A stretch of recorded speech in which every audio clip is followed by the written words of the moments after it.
Hi everyone, welcome to Being Youthful. I'm Kim Beegler and I am here at the wool mill getting ready to do some spinning, and I wanted to show you it first. But hi everyone, if you're new, welcome. This is a vlog where I talk about wool. I talk about wool.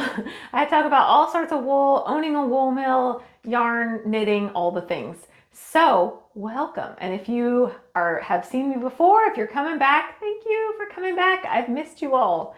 So I am in the spinning room and I just wanted to show you, before I start spinning it, I wanted to talk for just a second. So I'm going to flip you around so you can see before I start the machine. Okay, so I just wanted you to see this because the machine is set up a little bit differently, and you'll notice, and you probably wouldn't have noticed, why would you? But I don't have any roller set up on my machine for where I've been spinning, versus you can see, and here's side by side, here's some rollers are set up here and here and here. There's just the front rollers. And the reason is because I've decided to spin this basically without any drafting.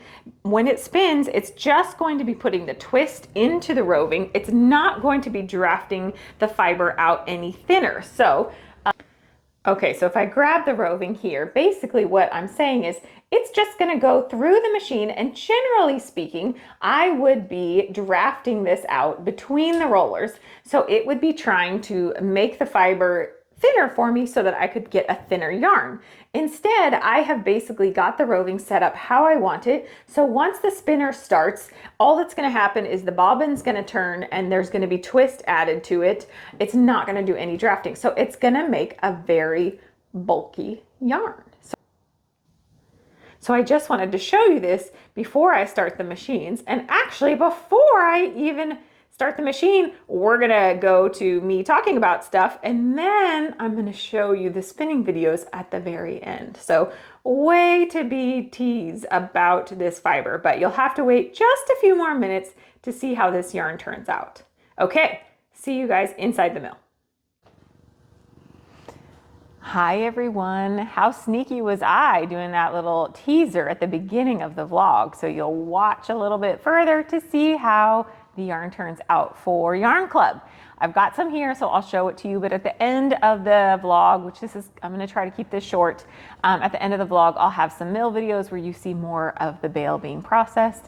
And of course, we'll say hi to a few animals too. So welcome, I have missed you guys. I am glad to be here. I'm technically not working, so I'm just here visiting Wishy and doing a few things in between, including filming. So, okay, the bale, are you guys ready? So the bale of wool was Suffolk wool, which for where I live and where we are, Suffolk wool is what a lot of people grow commercially, or they grow Suffolk sheep commercially. And the wool is sort of a byproduct to that. And it is also to the shepherd. Also, the wool market is pretty bad right now. And so shepherds are having they're having a hard time selling wool that would otherwise have sold, not for a lot, but now it's not selling at all. So it worked out for our neighbor that I was able to buy this bale from him because he has a couple years tucked away.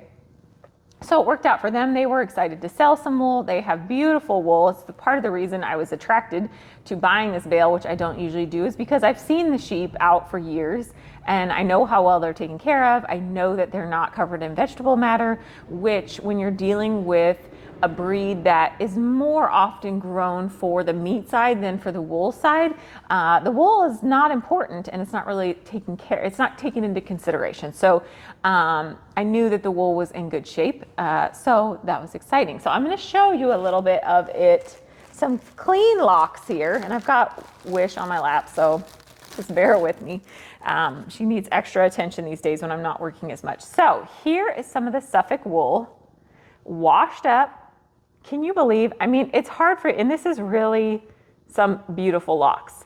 And this has been a big learning curve for me. I did learn pretty quickly when to pull some of the wool out of that bale and just not even bother. If it was super compressed like a log, don't even bother. Either the wool was a little bit damp when it got shorn and baled, or maybe it just didn't get skirted enough, so there was some extra urine and things like that that just have compressed it to where it's not worth it. So I could figure out as I went along a little more quickly. I still have a lot of the bale left, so there's more fiber coming from the bale, but I needed to get a certain amount for Yarn Club. So it's been a learning curve. The other thing that I've learned, which I kind of knew, that shepherds that aren't doing wool have kind of a different perspective on what skirting means.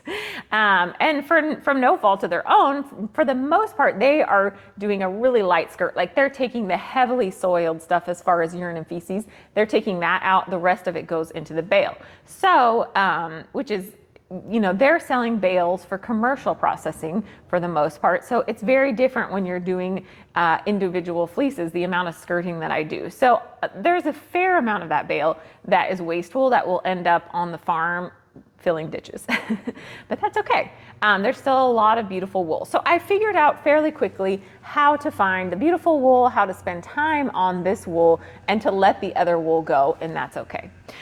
So this is some of it before it went through the carder, but washed. It's absolutely stunning. It really is. Now, Suffolk is not generally a wool that you would have next to skin, for sure. The microns tend to be mid 20s to low 30s, meaning it's going to be suitable for outerwear. It's going to be suitable for textiles such as rugs, bags, or something I made that I'll show you in a minute. So, but beautiful. And you guys should know me by now that I think wool has a purpose. All wool has a purpose. You just have to figure out what that purpose is for that wool. Now, I actually think as I'm spinning this more and more that you could definitely use this to do some hats, maybe even some mittens.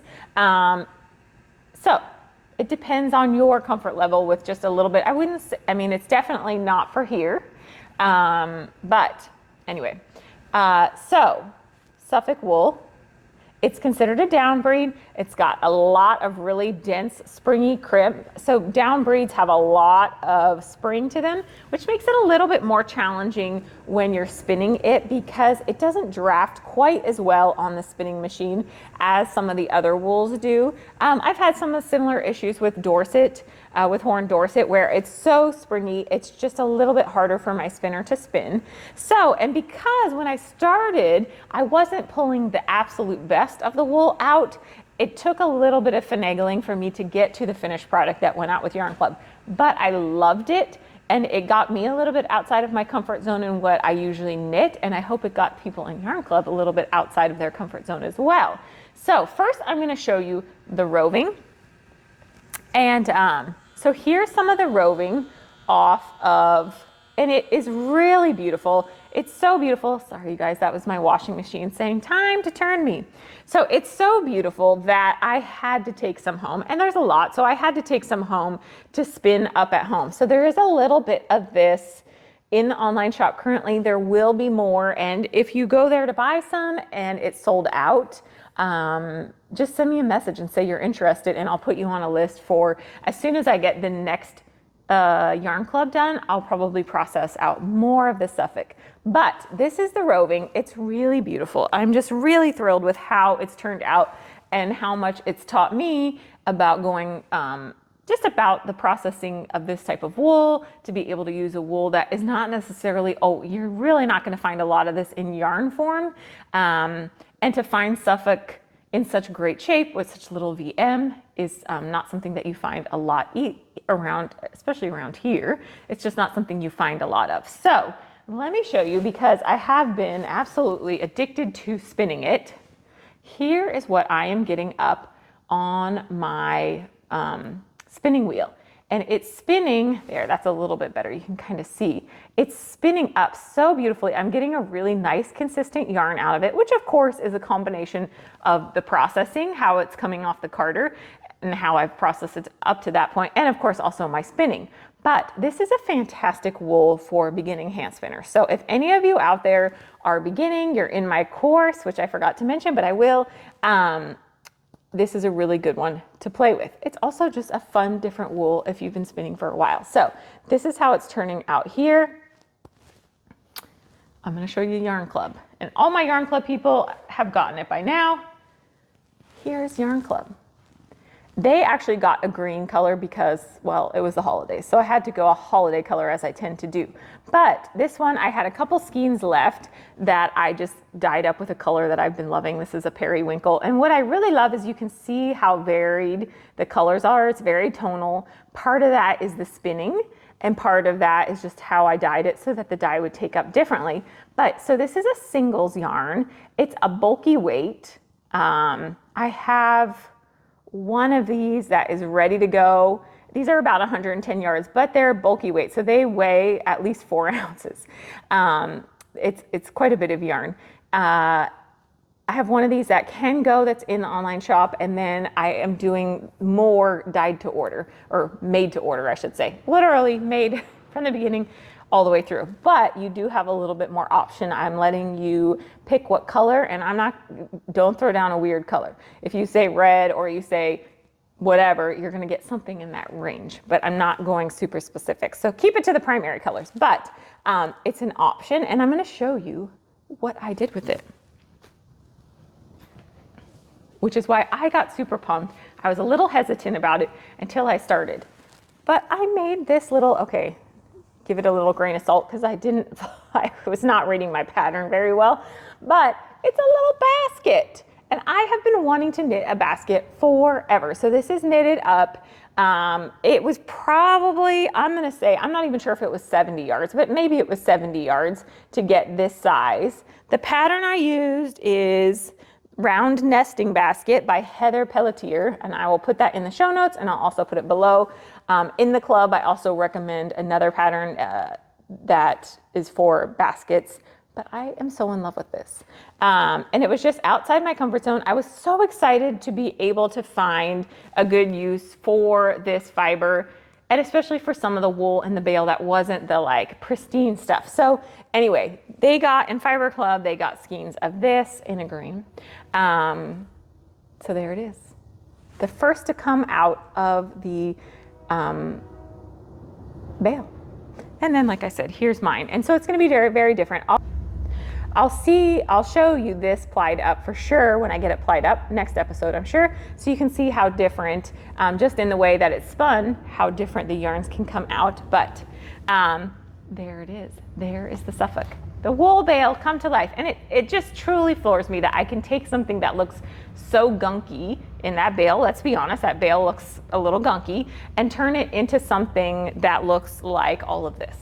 It is just miraculous to me, and I'm so excited to have been able to use wool that otherwise was going to sit in a barn maybe until it ended up out trying to be composted or burned. So there you go, particular sheep. So speaking of the course, I wanted to send a big, big thank you out to everybody for supporting me and watching me through making my first online course, and a big, big special thank you out to all of those who purchased the course and are currently in the course or planning to be in the course, because of course you can start it, of course, you can start it whenever you want because you own the course. So for all those people, thank you so much. I also there was a Zoom portion of it where we're doing kind of a group coaching office hours for people who wanted to upgrade to that, where you get some time, some FaceTime with me.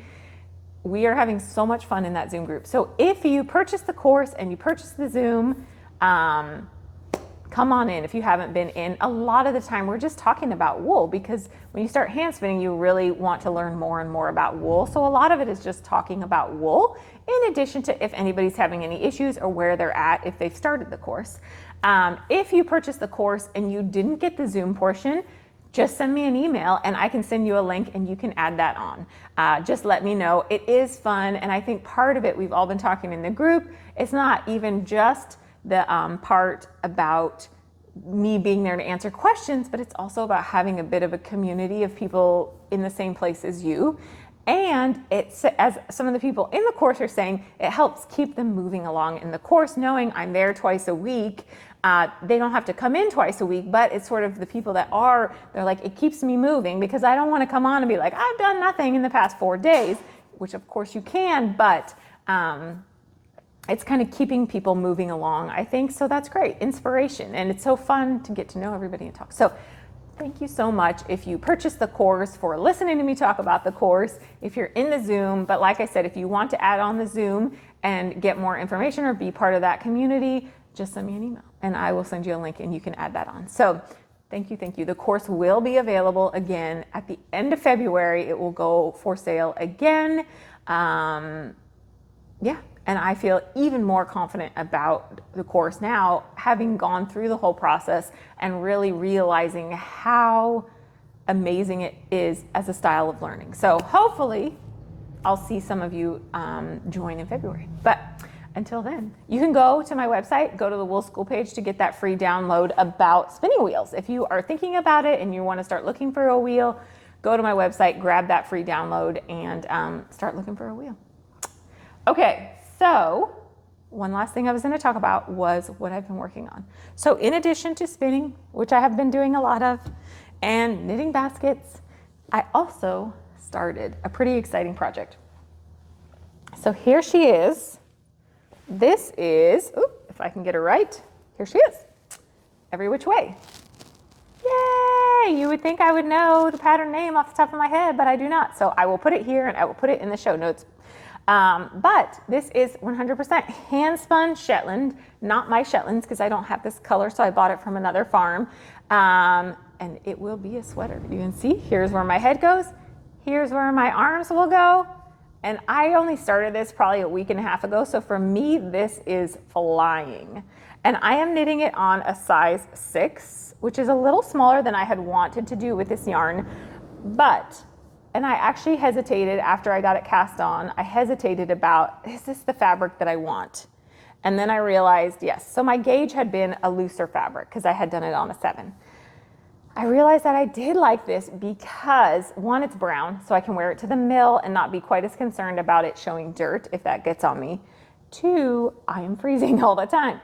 So lots of people cannot wear a wool sweater here of this density. And it will, loosen up a little bit after I block it. But for me, especially when I'm working here at the mill, I am cold a lot of the time. And the wool is what keeps me warm. It keeps me warm at home. It keeps me warm here at the mill. So I decided to go ahead and keep moving. And I'm really glad I did because I think I'm going to wear the heck out of this sweater. And it's just a basic pullover. It's got a pocket option on the front. And hopefully I will have enough yarn. The pocket will be let's see how much yarn we have left, and it may even be a slightly shorter sweater. It's a pretty sizable sweater. So but so far it's been very easy. You cast on the back shoulder, then you cast on another back shoulder, join them together, and then you pick up and cast on, or not pick up, but you pick up the front shoulder, work on it for a little bit, other shoulder, and then join them together. So it's been really a pretty simple pattern to do, and I'm really thrilled, obviously, because I keep sitting down and knitting on it. So anyway, that's basically what I've been doing. You can get a good idea of how it's going to look on me, right? Okay, very excited about this. All hand spun. You guys, if you're hand spinners or if you're thinking about it, there is nothing to get you out of a knitting rut or a weaving rut or a crochet rut, a yarny rut, than working with your own yarn. It's so exciting. So anyway, that's happening there. I think that's where we're at. So I think what we'll do is we'll go flip to some videos. The train's gonna come by for the 30th time, I'm pretty sure. So let's flip to some videos. I've got a few clips from the farm this morning. I have got some mill videos so you can see the rest of that yarn in action. And then I have got hopefully some Suffolk sheep videos. We'll see. Okay, enjoy the videos. I will see you guys in a minute. Oh my gosh, you guys, I almost cut out and forgot about the giveaway. So before we go to the videos, let's watch the giveaway stuff real quick. So just ask me a question if you want, whatever question you have until next Tuesday, which is gonna be, I'm gonna say January 3rd, through January 3rd, to comment below, ask a question, anything you wanna ask about wool or hand spinning or anything. Well, let's keep it to wool and hand spinning. So if you want to enter, here's what you can win. One is one of these Suffolk skeins. I have this in a periwinkle. That's going to be the giveaway for if you are a yarny. If you are a fiber person, I almost didn't show this, but this was December's Fiber Club. That's not showing it very well. There you go. So December Fiber Club, I have one of these left. And so if you are interested in this as a yarny or as a fiber person, you could also win this. Or you could be a fiber person and choose this, whatever. But this is actually not wool that I have processed. This is 100% Rambouillet wool. I got it from, and it's top, wool top. I got it from Cestari Wool Mill, which is out of Virginia. I've been there before. I really love their fibers and what they're doing. So this is USA grown and milled, and I hand painted it for Fiber Club. December is always kind of the month I just get to have fun in Fiber Club, and this was the fun I chose for myself. So this is my version of holidays. Okay, so enter by Tuesday. Comment below, question you have, and that's it. Now let's cut out and go watch those videos. See you in a minute. All right, we're saying hi to the sheep, and they are having breakfast. There's Patrick mowing away. Everybody happily eating their hay, and the reason they're getting hay is because it's been so chilly this winter that the grass just couldn't get much of a head start. And so the grass is not really growing because it's been so cold. So they're getting hay, which is their favorite thing in the whole wide world. It doesn't get any better than hay, which, yes, it is dried grass. So not as good in theory, but they love it. They always think it's a special treat. So they are happy as clams to be eating. And you can see I feed them along the fence line here. And basically that is so that they don't get it all over themselves, which they still do a little bit. But if it's in a feeder, and we're just gonna look at that beautiful wool. Oh my goodness, that's Johnny Rose.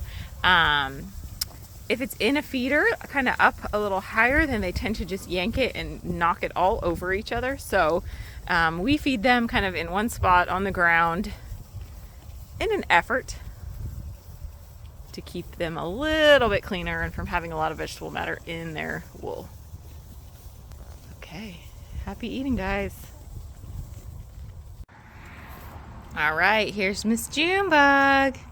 And you may notice that June's hay is not quite as green and delicious as the sheep are, and that is because she just can't tolerate, there's more sugars and stuff in that really green, that's a different type of grass hay that those sheep are eating, so she can't tolerate that type because it has too many sugars, and she basically has all the horsey diseases as far as Cushing's and diabetes and that sort of thing. So she can't have the extra sugars. So she gets a not as pretty hay. Also a not as expensive hay. So she's happy eating in her little slow feeder. And then let's see, the alpaca are out. They've already had their kibble and they're out. They have a lot more grass left than the sheep do. They just don't hit it as hard. We've got the 4 of them and the goat on this pasture, and they just don't ever quite keep up. This winter, I'm sure Mitch has been haying them a little bit. I think more as a treat than anything, but let's see if I can get into them a little bit. And somewhere around here is Cuttlebug. There he is, eating some of the hay. There's Cuttlebug. Hi, Bubby. Hello, handsome. Hello, handsome. He's over here eating some hay. He really wants June's, and now he's going to see if there's anything left, because he's a goat. He has to see if there's anything left. He's waiting for me to take that bin and put it in here so he can try to sneak some, but he's a clever little goat. All right, let's go say hi to a few more animals. Bye, Cuttlebug. All right, let's go say hi to the boys. Huh, boys? Hi, baby. Hi. He's like, you can only get so much of me. Hi, hi, hi. Hi, boys. Hi, boys. What are you doing? You guys ready to eat some hay? These guys have not figured out that hay is an option for them. I've tried before. We're going to try again today and see if they'll eat it, because they're getting pretty low on grass down here. They may get kibble too, but you're going to get me all muddy, aren't you? Yes. But, there it is. Something like the nose. There's all the mud. Oh, and he's gonna knock me over. Okay, so we're gonna see if they want some hay today, because we've got the good hay. So they may, or they may just keep hauling away at what's out here. We'll see. You can see there's not a ton of grass out here. What you doing? What you doing, mister? This is just loving. Just loving. Hi, Hanson. All right, I'm gonna go get them some hay and we'll see if they want any hay treats. He's like, well, we'll try this, I guess. Something.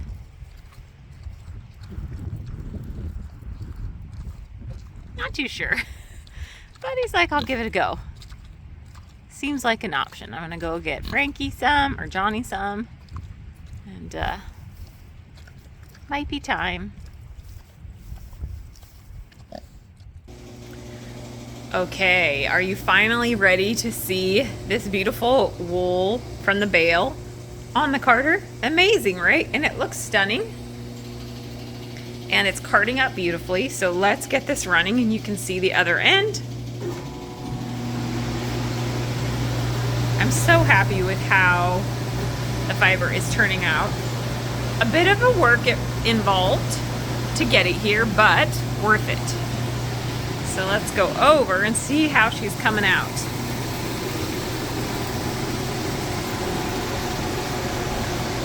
Beautiful.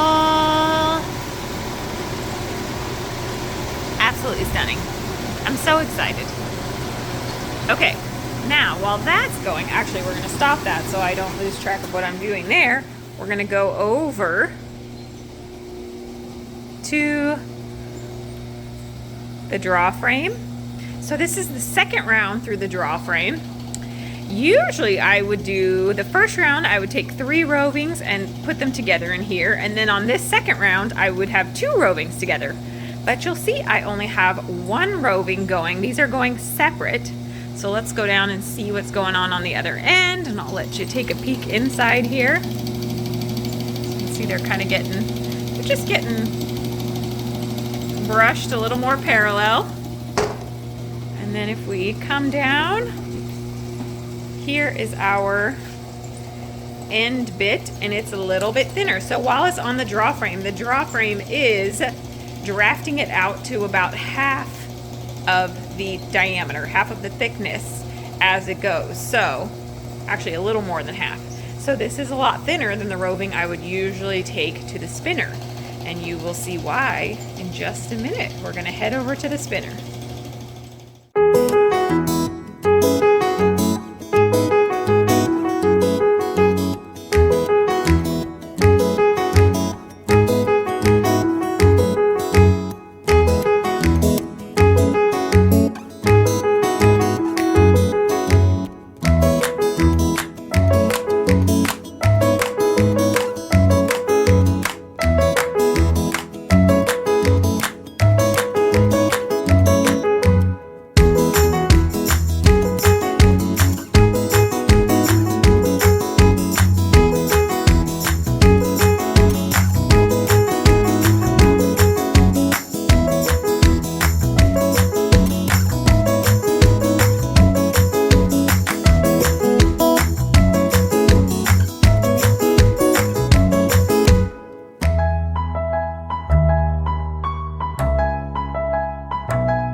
Okay, that's it, guys. We're done. We've caught up for the most part. I could keep you on for hours, but I think we all have things to do. It's almost New Year's Eve, so exciting. Here comes 2023. I'm excited for it. I hope you are excited for it. Fresh start, right? get those goals planned out, making goals, work goals, personal goals. What a crazy concept. I'm going to be working on a lot of those in 2023. So thank you guys so much for watching. Thank you so much for supporting me over the past year, especially as I went through this new endeavor, not only with the Bale of Wool, but with my first online course. I'm so grateful for you all, and thank you for watching. I know I kind of talk about some very specific things, and I am excited that there are people out there that find this as interesting as I do, and I hope I'm still giving you guys good content, and you're learning something new along the way. So anyway, here's to 2023. Everybody stay healthy. My goodness. Be kind, look out for your neighbors, make all the pretty things, and I will see you in 2023.